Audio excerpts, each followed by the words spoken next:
Hi friend, তো আমি আজকে রেডি হচ্ছিলাম একটু রিলস বানানোর জন্য, বাট আমার নসিবটা আজকে খারাপ। তোমাদেরকে দেখাচ্ছি কিসের জন্য আমার নসিব খারাপ চলছে। কারণ আমি একটু রেডি হয়েছিলাম, দেখতে পাচ্ছ সুন্দরভাবে রেডি হয়েছি রিলস বানাবো বলে। বাইরে তো বৃষ্টি হচ্ছে, তো রিলস বানাতে পারছি না।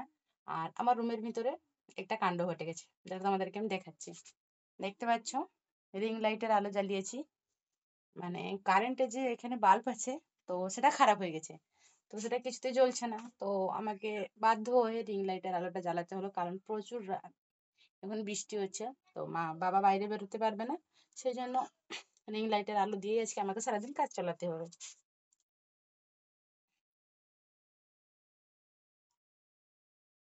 তো রিং লাইটেও আলো আসছে মনে হচ্ছে আমাকে, তো এই রিং লাইটেই রিলস বানাবো আমি।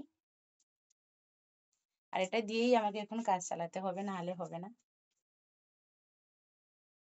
এই যে আমার রুমের অবস্থা দেখতে পাচ্ছ।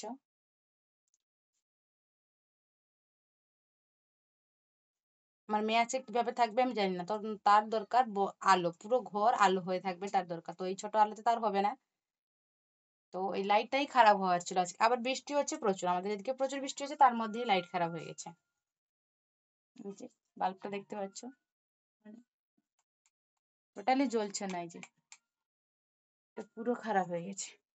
আমি নতুন এনেছিলাম 3-4 মাস হলো, তার ভিতরে এটা খারাপ হয়ে গেলো কি করে আমি জানি না, বাট নিয়ে যাবো দোকানে, বাবাকে বলবো নিচে তো কি হয়েছে না হয়েছে দেখে আনবে।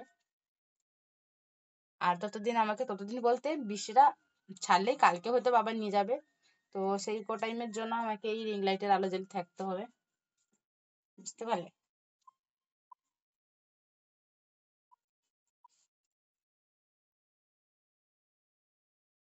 আর আমাকে ড্রেসটা পরে কিরকম লাগছে তোমরা কিন্তু অবশ্যই কমেন্ট করে জানাও।